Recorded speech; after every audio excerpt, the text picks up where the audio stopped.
Good afternoon or evening, ladies and gentlemen. I'm Colin. I'm here with Kurt. We are live from St. Paul, Minnesota. Um, Came down here for the Donnie Smith motorcycle show. Um, yeah, so here we are, third episode. We're going to talk to Kurt a little bit about what Sacred Mountain did for him and how it helped him, just real briefly. And then we're going to talk a little bit more about motorcycles. We got a couple motorcycle shows coming up. Kurt's got a couple motorcycle shows. Yeah. I don't know where you want to start. Well, let's just start with kind of where you were at before Sacred Mountain, and then Yeah. kind of what brought you to Sacred Mountain and what it did for you, how it helped you. Okay.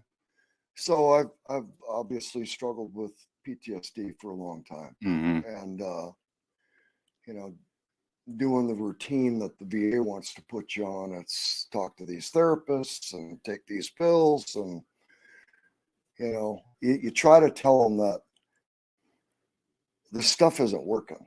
I don't want to just take pills, Mm-hmm. and I don't want to talk to somebody that has a college education but no real life experience with what I went through. They're never going to understand it. Yeah, exactly. So um, I retired 2 years ago. I medically retired, and I shut my motorcycle shop down and moved back down to the cities to be closer to my family, my support system. And last year at Sturgis, I was out there with all my hamster brothers, and Jason Mook, who owns Deadwood Custom Cycles in Deadwood, also a veteran, called me about 2 weeks after Sturgis, and he said, dude, I get it. You put the smile on, you're happy-go-lucky, you joke with your buddies, but something's not right with you. And I broke down and I started crying on the phone. Mm-hmm. And he said, I want you to come to Deadwood to a Sacred Mountain retreat. I've been involved with these guys raising money for the Puppies for Heroes program and the retreat center. And it's different from everything else that you've done before. So reluctantly a little bit, and I'm going to call Jason out here because I promised him I would go to Sacred Mountain, but he had to promise me that he would also go on a retreat and owning a shop. It's busy. And now you've upheld your end of it. So I did. So this is a calling you call out, out to Jason. Jason. Yeah, I'm You calling got to you out, uphold bro. your You gotta your go. end. Yeah, you Yeah. gotta go. So he sent me Jared's contact information. I shot him a quick text, and between Tara and Jared, they helped me get the application filled out, and I got my application in and my bio, and next thing you know, I was scheduled for a retreat in September of last year. Mm-hmm. And I went into it with the right attitude. Um, we're all warriors. That's how we're built. Right. And this is my fight. So because it's my fight, I'm going to keep trying everything I can. Neuropathic art, EMDR. And then I wanted to come to the retreat. And when I first got there, I had it in my head, there's no way that this 1 week is going to fix me or make my PTSD go away, because I know that in reality, that's never going to happen. Right. But with the right mindset, I was able to pick pieces and segments of my trauma, both childhood and military, and kind of work through it. Mm-hmm. And I gave it an honest chance. And I don't know if you remember this or not, but I have a hard time flying. So I flew in, and Steve picked me up at the airport, and I got there and I was a mess. Mm-hmm. I couldn't get my legs to stop jumping. My hands are trembling, and I'm looking around the room like, what did I get myself into? And all of a sudden, I've got 2 service dogs at my feet Mm-hmm. that, sorry, left their handlers there who they're supposed to help, and came and helped calm me down. Right. And that truly was the beginning of it. My anxiety started to lower, and I jumped in with both feet. And the first night you're there, you're sitting in a room with 7 other strangers. Yep. By the very next day, I knew I was right where I was supposed to be. Yep. So I was in a room full of my peers that have gone through same or similar. And I think we all felt that. And we've talked about this before. Mm-hmm. The experience is that I can open up and I can talk about some stuff because nobody in here is going to judge me. Mm-hmm. It's not a college education person. It's not some professor or some therapist. It's just another warrior. Mm-hmm. So, we did the equine therapy on horses. So Tommy did a great job with that. And people that have never been around horses before are standing in this round pen with these large draft horses. Mm-hmm. And you could just watch the transition. The blacksmithing, being able to just beat the shit out of an old railroad hard, spike, hot steel, and work some of that out, and the art and the yoga, and we were family by the end of the week. Oh yeah, we were. Yep. I mean, people we had never met 7 days before or 5 days before, Right. or giving hugs and saying, I love you, brother. I'm always going to be there for you. Just let me know if you need anything. So it's really helped. And prior to me retiring, when I owned my motorcycle shop, I was asked to put a charity run or a motorcycle run on, and I chose to do a charity in northern Minnesota called Project New Hope, which is very similar to Sacred Mountain Retreat Center in that they provide a weekend-long retreat instead of a week Mm-hmm. in Lakes Country in a relaxed, calm environment for the veteran, their spouses, and their children. And we help reacclimate them back to civilian life, because the Army doesn't do that for you. No, absolutely not. When we're done, we're done. Yeah. Yeah. Yeah. So I started raising money for Project New Hope, and it's near and dear to my heart.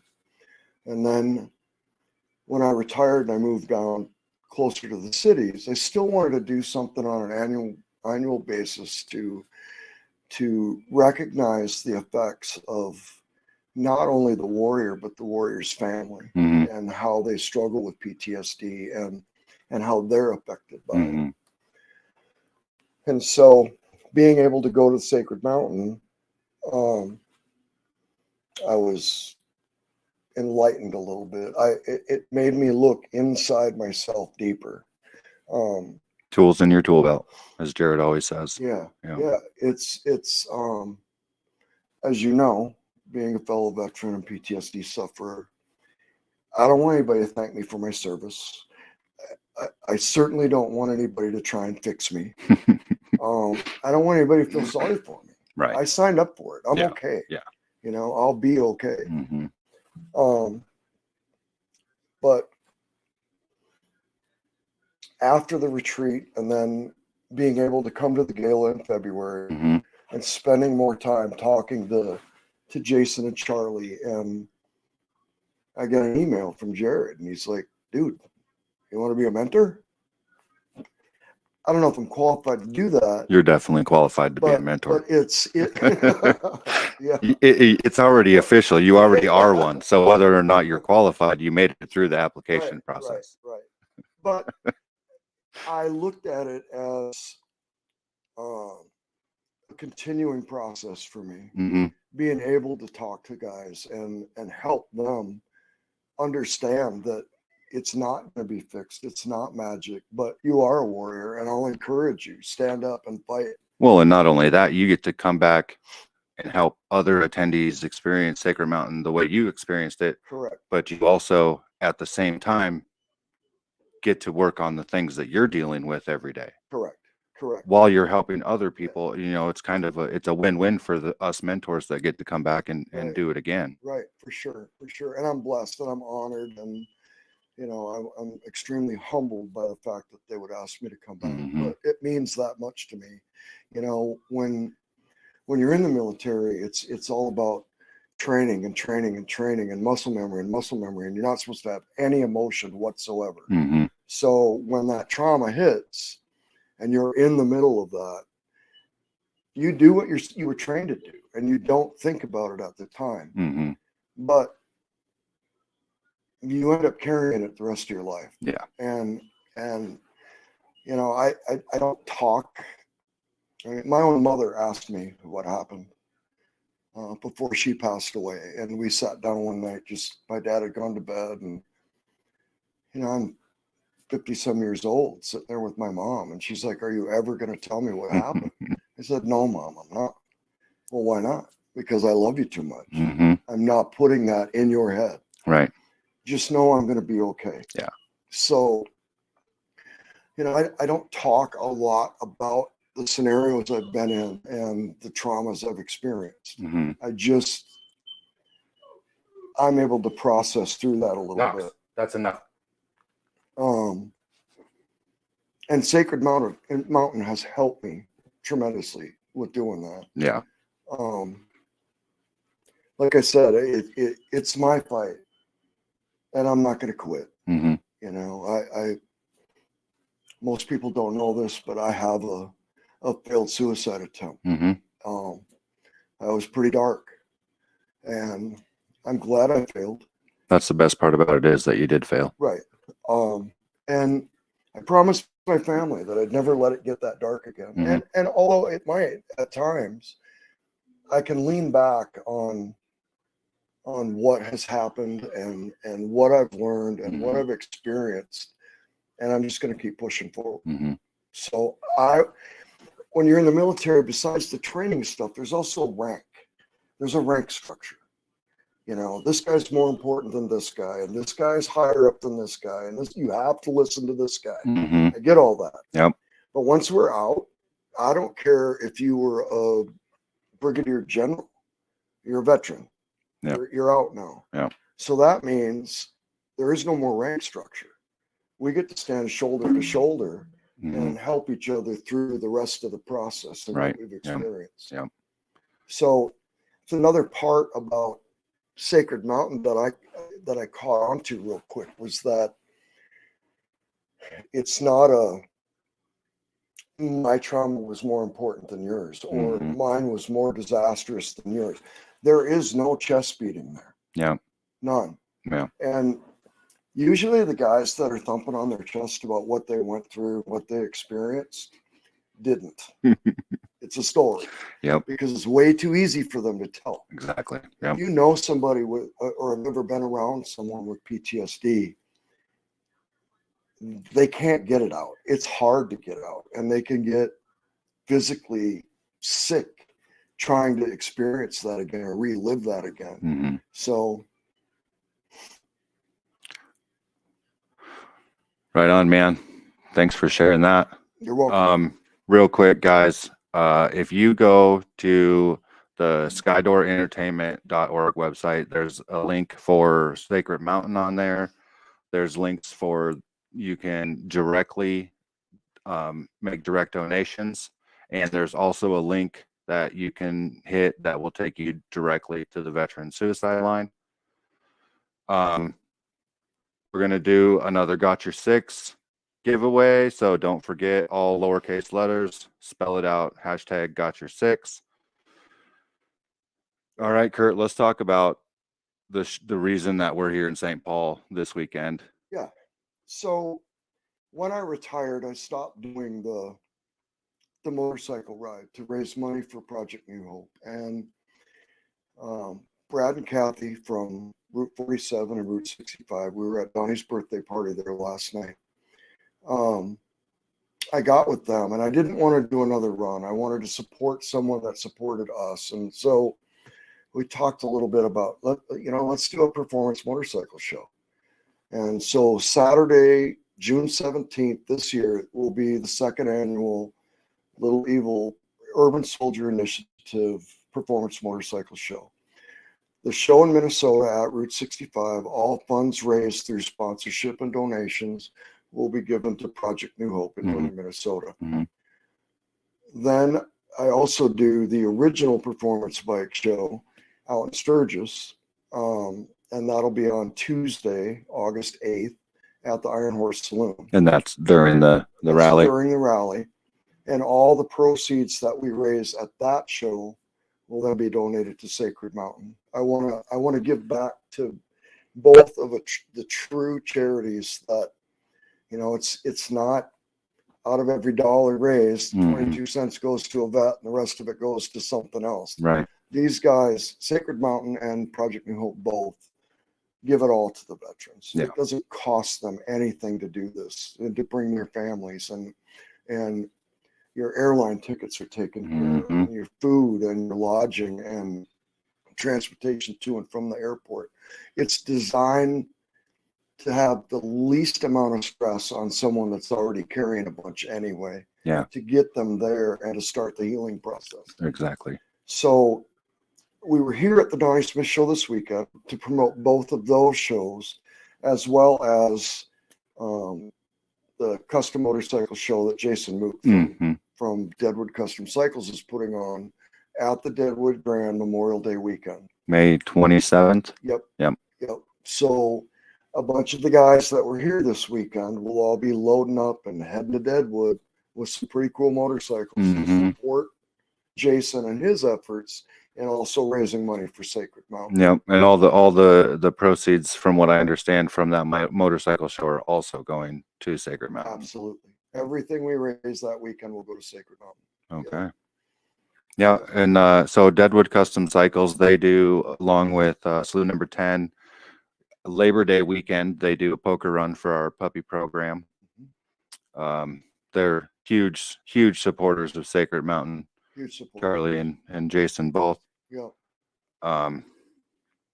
Let's talk a little bit about the motorcycle that we're going to unveil from you and Jason at next year's gala. Right. So I have a bike that I've had for several years. When you own your own shop, you don't get to build stuff for yourself. So it's kind of been there. And when I got into Deadwood for the gala, to attend the gala, I went over to Jason's shop that morning, and we're just talking, and he's asking me about, supporting his show and helping get people there and what it was for. And I'm like, yeah, bro, I'm all in. I'm all in. And we're talking, and I'm like, you know what, dude? We can't get it done in time for this year, but how about you and I work together this entire season and build something really cool to donate to Sacred Mountain? And Jason and I are gonna tag team on a complete custom motorcycle to be built and unveiled at next year's gala in February at Deadwood. And then we will take that to this Donnie Smith show. It'll be in my booth for that. It'll be at the Deadwood show Memorial Day weekend next year. It'll be at my show in June in Minnesota. And we're going to give it away, raffle it off at my show in Sturgis for 2024. We're donating all the parts. We're going to get a lot of our industry friends to help us with some of that, but it's going to be a labor of love from me and Jason to build this and be able to pull a sheet off of it at the gala next year. That'll be pretty badass. Yeah. And then, so do you know if are we going to sell raffle tickets for it all year long, starting at the gala? Like you can get your first raffle ticket for the custom bike. When the sheet comes off of it, the girls that are back at the table to take money for silent auction stuff and bidding on things and donations, we'll also be able to sell raffle tickets for it. We'll start in February of next year selling tickets. Heck yeah. So we'll have 7 or 8 months of ticket sales for it. Absolutely. Heck yeah. Someone's going to be pretty lucky. Yeah. Yeah. Hopefully it's me. Well, we'll see how many tickets you get about. I might just have to buy. I might have to buy them all. Right. Right. Now, Jason and Charlie both have a very big heart, Mhm. and I owe that guy a lot. For him, in the hustle and bustle of Sturgis, and all the people that were there, and everything he had going on at his shop, for him to call me and say, "Hey, dude, you're not right. Something's wrong. Mhm. What's going on?" That's a brother. That's a brother. Fuck yeah. I'm sorry. No, you're good. Heck yeah. But yeah, I mean, and it's been refreshing. It's almost like a shot of adrenaline that, you hear people sometimes when you ask them when they're down or they're struggling a little bit, what's wrong? Is everything okay? Nah, they use a term that I hate, and they say, well, I'm just broken. And being a mechanical minded guy, I don't allow people to use that word around me. You're not broken. If you're broken, you're ready for the scrapyard, ready for the dumpster. We're going to throw you in the trash. We're done with you. That's not the way it is. Yeah. So being mechanically minded, maybe your check engine light's on. Maybe you need a new set of tires or a brake job or a little preventative maintenance. And you have to go into that approach. None of us have, working men don't have the ability to drive in, buy a brand new car every year, and if there is something wrong with it, write a dealership check for $5 or $6 grand. It doesn't work like that. Mhm. We're all on a budget. Yeah.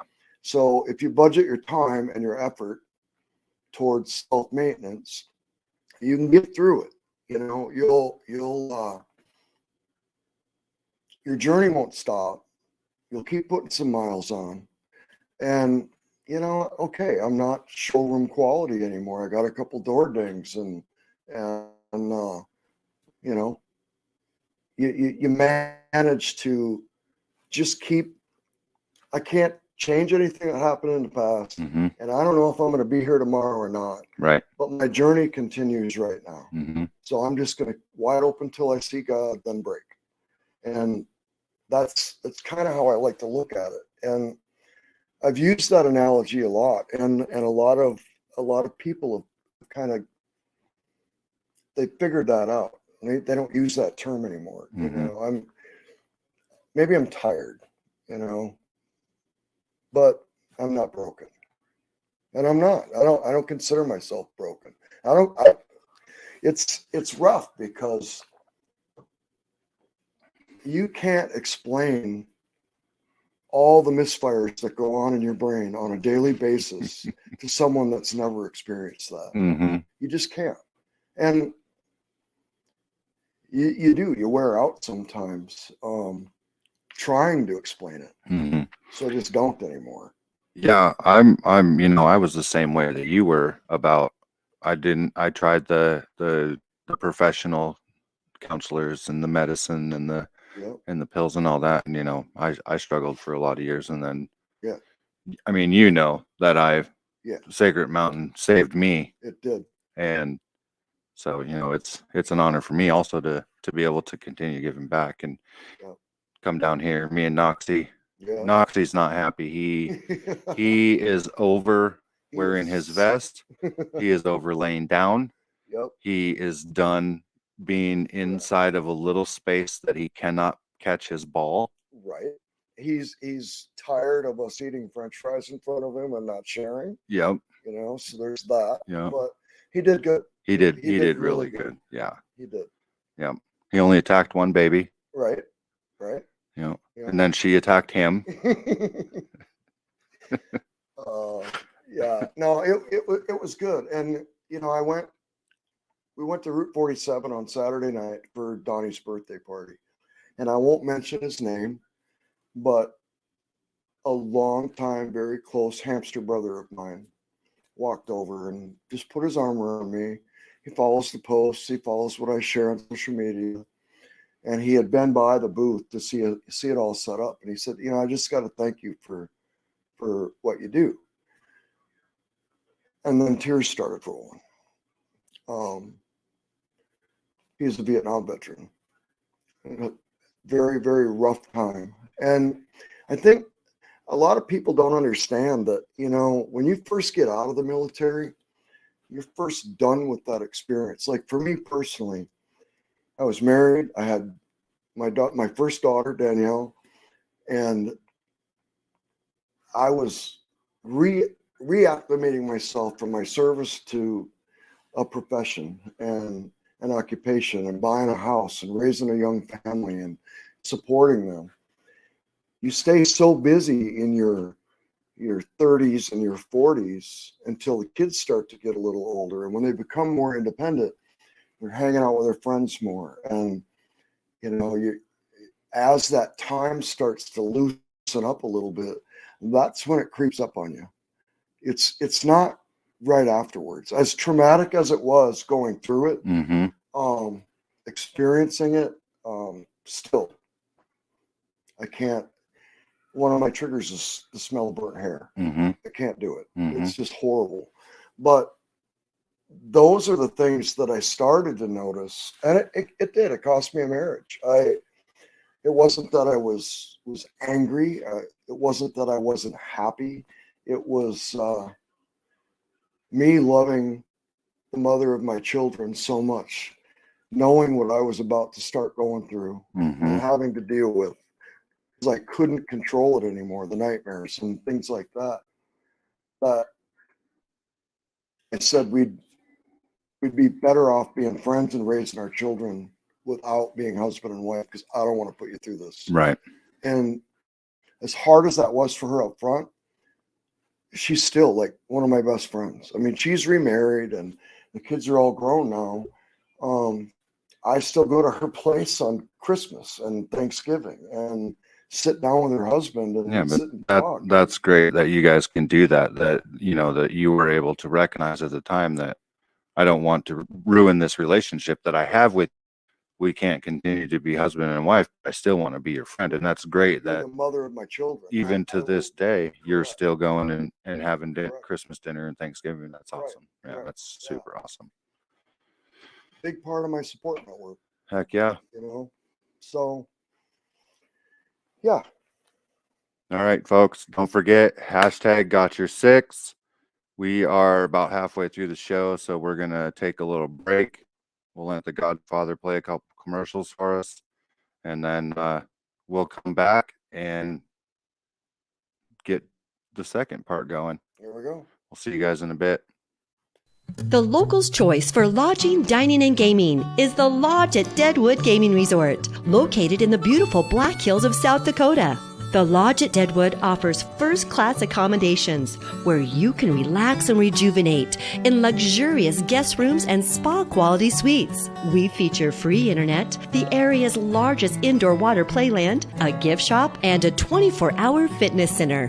Whatever you're craving, our 2 award-winning restaurants are sure to satisfy your appetite. The Deadwood Grill features chef-inspired cuisine and a large wine selection in a casual fine dining setting. Or choose the lively atmosphere of Ogie's Sports Bar. With televisions on every wall, it's a great place to meet your friends and watch your favorite games. Feel the excitement and explore our spacious casino, where you will find a large selection of the newest and most popular slots, a large table games area, and the Bet Lodge Sportsbook.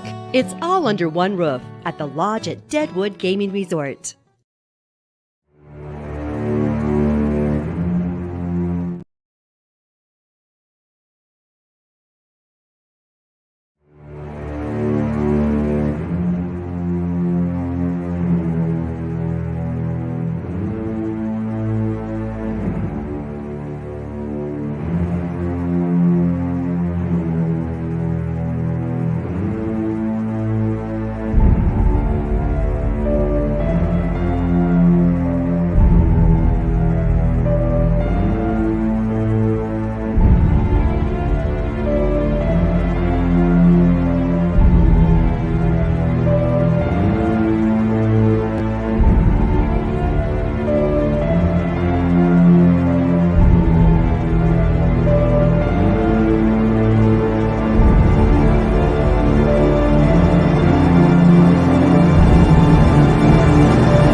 Colin, back with Kurt.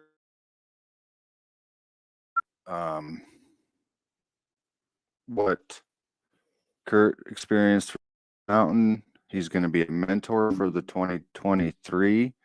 You said the other day you signed up for three Yeah. retreats. I'm entering April, July, and October. Heck yeah. Yep. I'm Heck excited yeah. about that. Yeah, that it's you know, the motto is where the hills heal heroes, right? Yep. And so for the people that don't know about that, the retreat center is actually in the hills where the Native Americans believed had healing power. Mm-hmm. And so they have used that land in that area for a long time Mm-hmm. to heal their own warriors and their own sick. And it's fitting. It's very fitting. Yeah. Yep. Yeah. Yep. So I was excited to see Michelle and some of the other people online that, you know, Michelle went through my retreat in Mm-hmm. September. Yep. She came back. She was asked to come Yep. back to be a mentor. She's going to be a mentor. It's Yeah. amazing. It's amazing. And, you know, it's like that, the mentor training that weekend, it was the same experience. So I had my group of people I did the retreat with, and then you walk back in for mentor training, and with the exception of There was two or three people. Justin and Michelle, who were in my retreat, it was all new faces again. Mm-hmm. And yet we all clicked, we all connected right away, Mm-hmm. and we all had that mindset of we're going to do this. Right. And we got a lot of work. Yep. You know, we did. Yeah. So yeah, we did. Yeah. Lance is on here. He's going to be a mentor this year. Yeah. I'm excited. I am.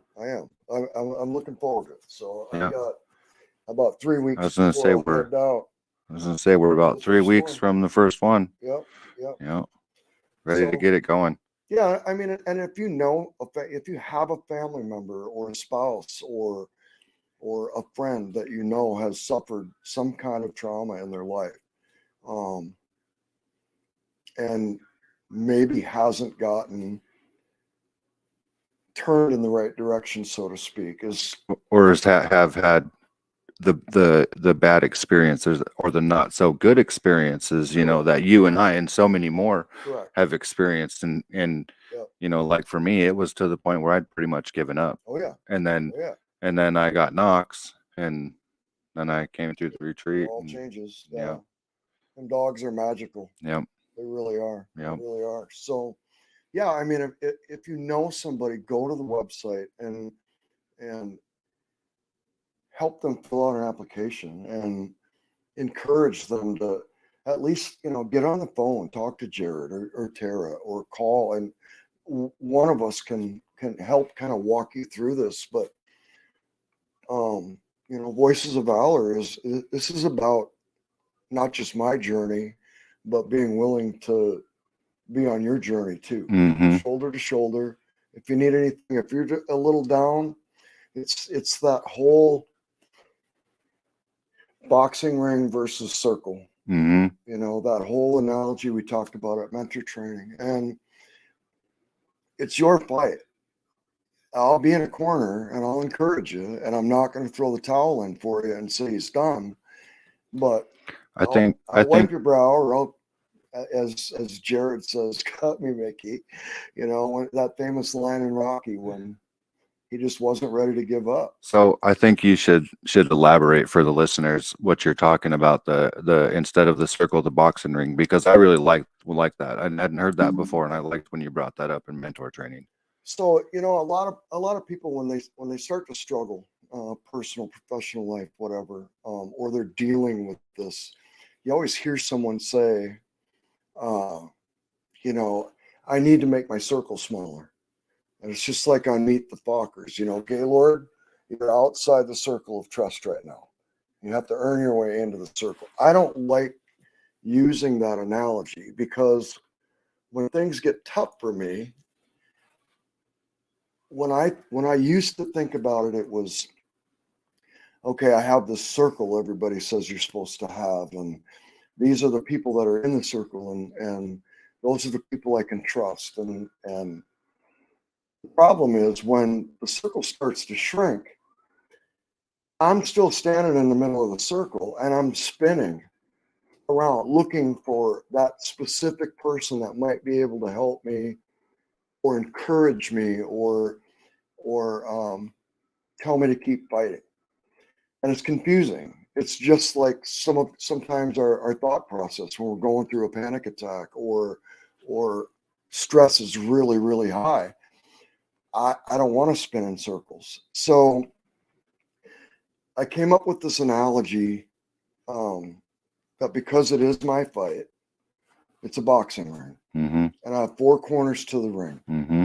In one corner are my friends and family. So those are my loved ones. They encourage me. They move me along. I know they're not trying to fix me. I know they don't feel sorry for me.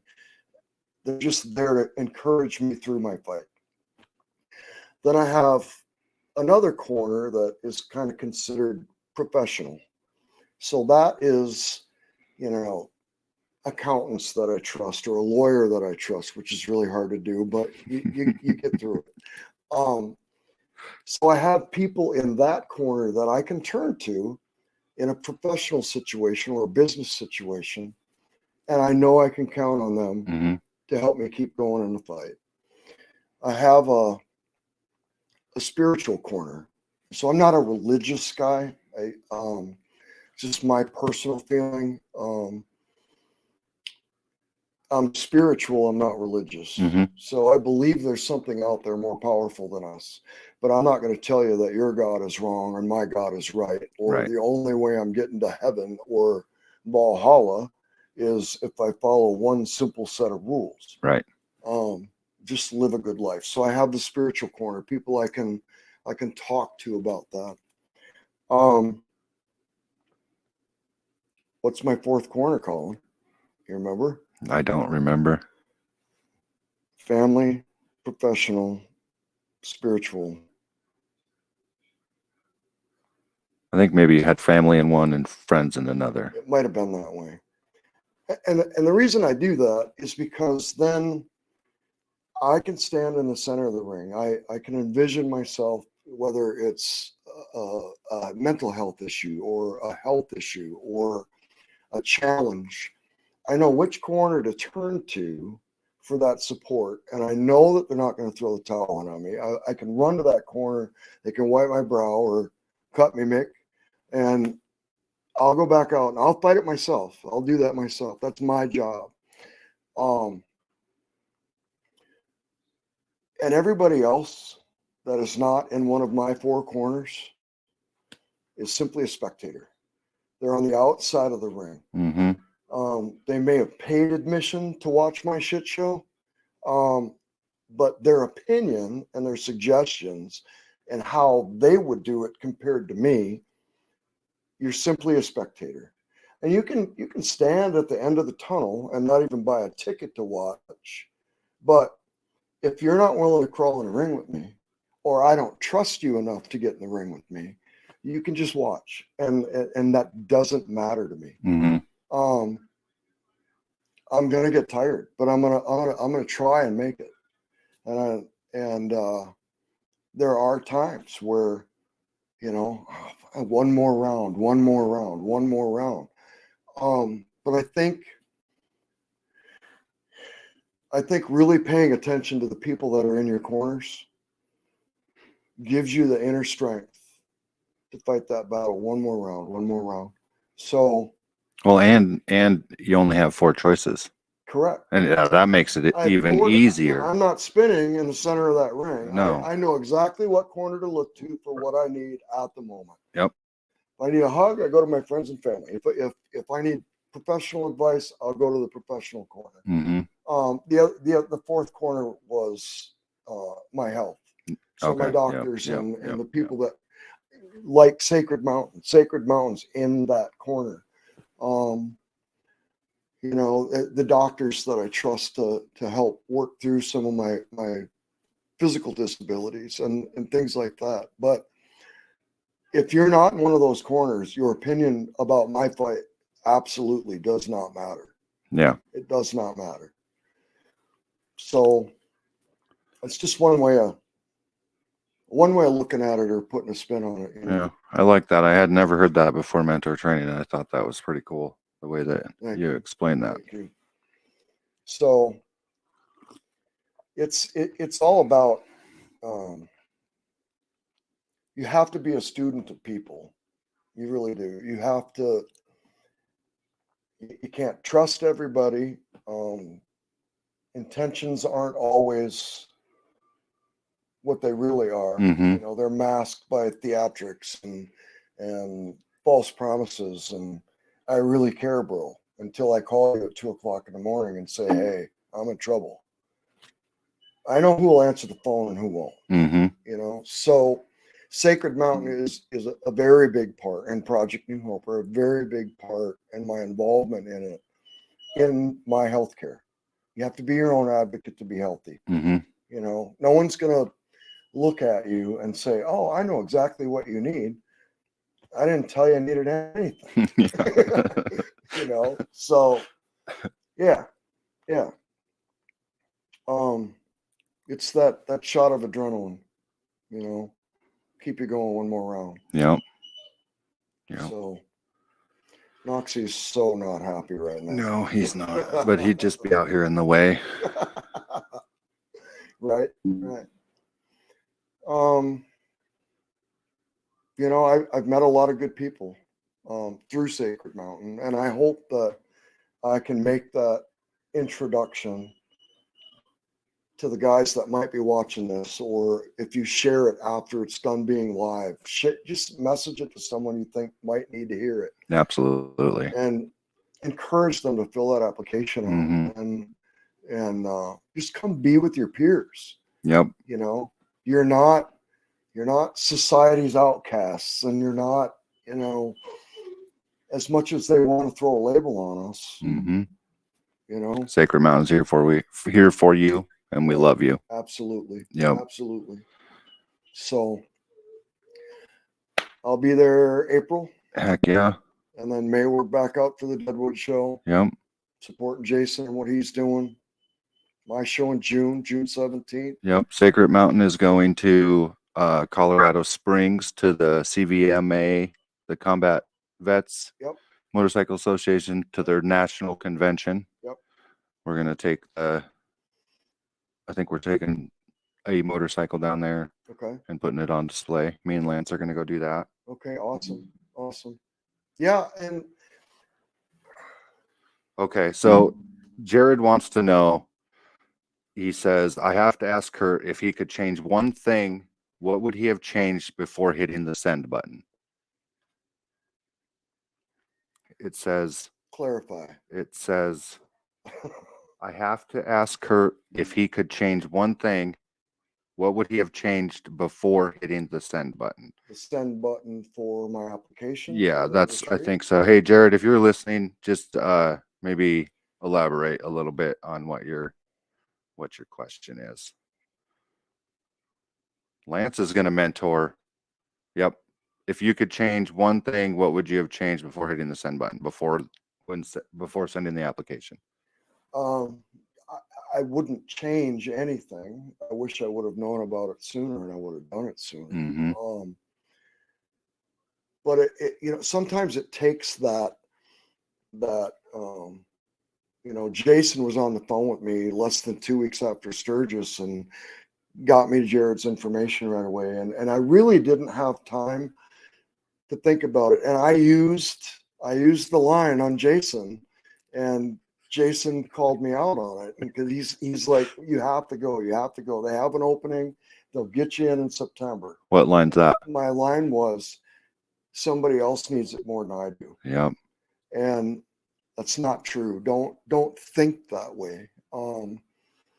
There's room for all of us there. Yes. And it's a matter of time before you can, you know, I would encourage everybody not to take the drag your feet method of, maybe next month, or as Jason says, I'm so busy. I own a motorcycle shop. Mhm. I get it. Mhm. So I'm going to be out there mentoring. And if you want me to stay for a couple extra days and maybe go hang out at your shop and crack the whip on your boys while they're working, you need to come work on yourself. It's time for a little preventative maintenance. Well, and you know, I've heard Jared say this 1,000 times probably. If you can say to somebody that somebody needs it more than me, Mhm. you need it. Right. If you can look at somebody in the eyes and tell them Yep. somebody else needs this more than I do, Right. You need it. you need it. Right. And I think that was there was like a light switch that just went off, you know, with Jason pushing and then Jared getting right after me and Tara getting the application and okay, you're coming in September. When that happened, I didn't have time to make excuses. You know, I did all I had time for was if I'm going to take this opportunity and I'm going to take a slot, then I have to have my mind right when I get there. Hmm. And that's super important walking It through those is. doors is It you've is. got to be ready. You have to. You've got to be ready to take a step in the direction of healing. Correct. Correct. Because if you're still trying to just bury it and you don't want to deal with it, Right. the program's not going to work for you. It's not. It's not. You have to be of the mindset that, you know, I've tried everything else long enough and certain things help, certain things don't, but this is definitely an opportunity to look at a peer based, you know, I'm with my brothers and sisters right now. And there is no chest beating. There is no my trauma is bigger than your trauma. Mm-mm. It's let's just get this shit out. And by the third day, like I said, you have somebody that was a complete stranger 2 days ago. And while you're waiting for your turn to get into the equine ring with Tommy, you're sitting on a lawn chair bullshitting with someone you've never talked to before Mm-hmm. about shit you've never brought up to your family before. Right. You know, so Things that you've never talked to anybody about. correct. Yeah. And that's part of it. We have to be able to process that. Those memories aren't going to go away. Mm-mm. And all we can really focus on is the triggers, Mhm. you know, whether it's a nightmare or a scent or a visual trigger and how you react to that. I mean, you can't just pop a Xanax and say, I'll be fine in about 20 minutes. It doesn't work that way. Well, that's the way that the Army thinks it works. Correct. Correct. Oh, one didn't work, have two. Two didn't work, have four. Yeah, here's an unlimited prescription for Correct. 30 Xanax at a time. You can go fill it as many times as you want. Yeah. Man, there was days that I went to the pharmacy 5 or 6 times a day Right. to refill my 15 milligram tabs of Xanax. Right. Right. Isn't that Man, I crazy? love my life. My life was so fucking great. Oh, yeah.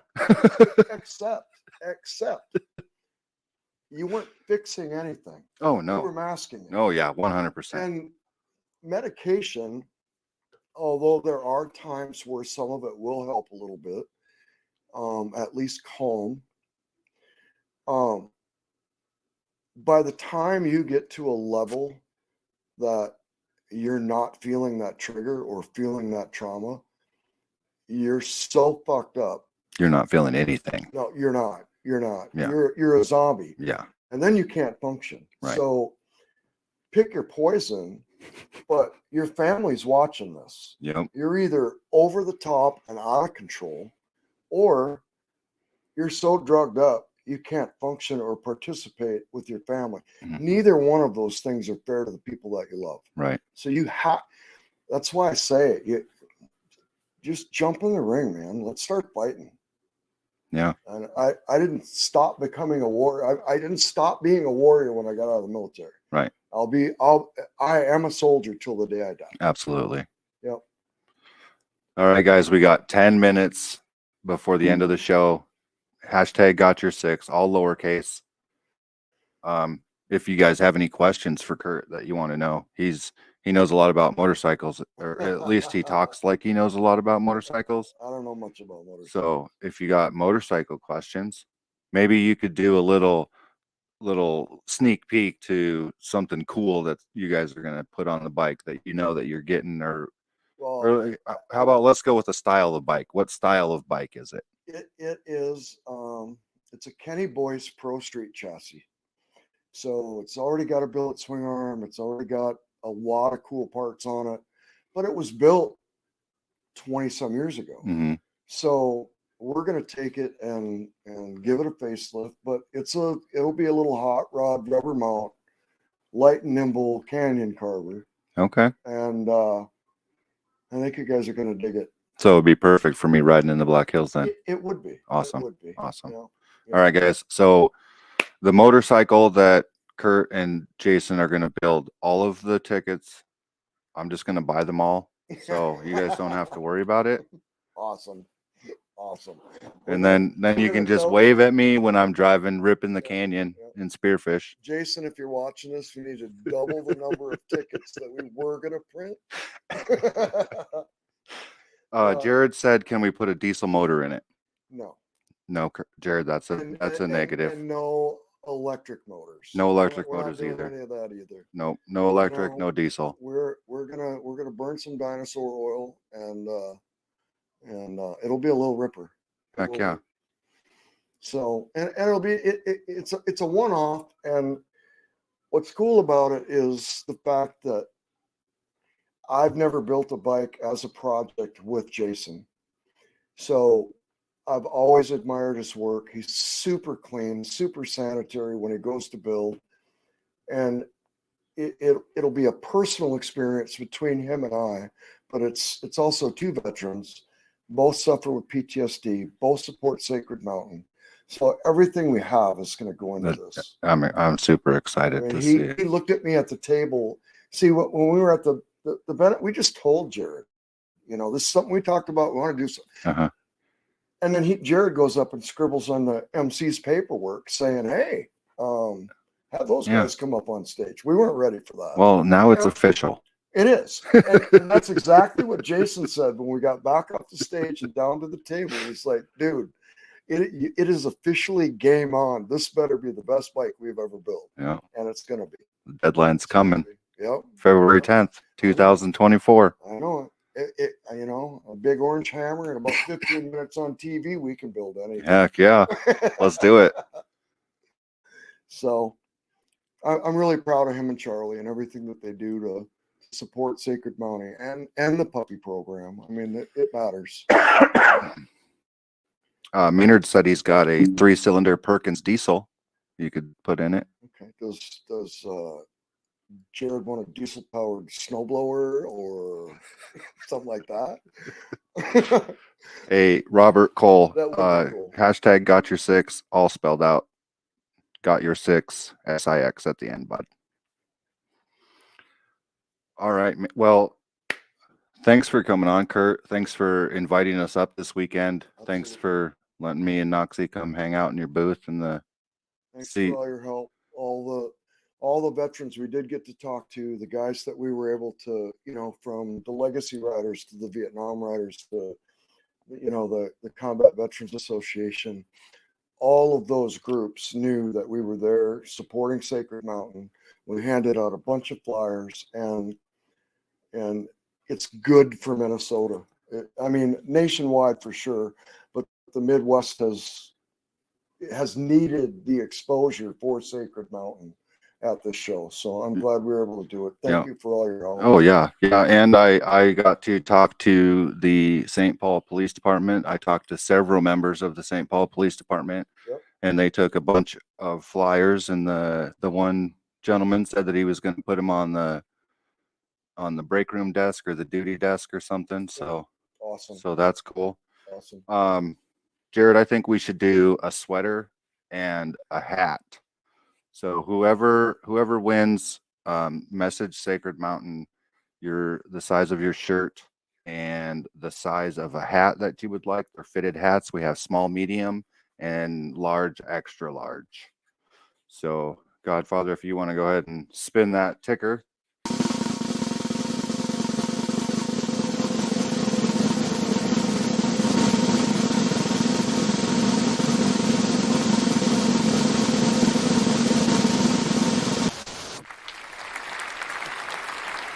All right, Evelyn, if you could send Sacred Mountain a message with your shirt size and the size of a hat that you would like. Yeah, we won't publicly tell everybody how big your head is. You can just do that privately. Kurt, again, Yes. thanks for stopping on. Absolutely. Guys, the skydoorentertainment.org, you can have direct links to a couple of the donations that we have going on. There's a link for Sacred Mountain on there. There's a link for the Veterans Crisis line. Thanks to those guys. Thanks to Skydoor for putting our show on. Thanks everybody for getting on and watching and participating. We love each and every one of you. Spread the word. Yeah. Get applications filled out, and obviously we'd love to help you. Heck yeah. Lance says he'll see you in April. Absolutely. Can't wait. Heck yeah. All right, guys. Thank you so much for tuning in. We will be back on again next week at the same time. Love you guys. Peace out. Take care.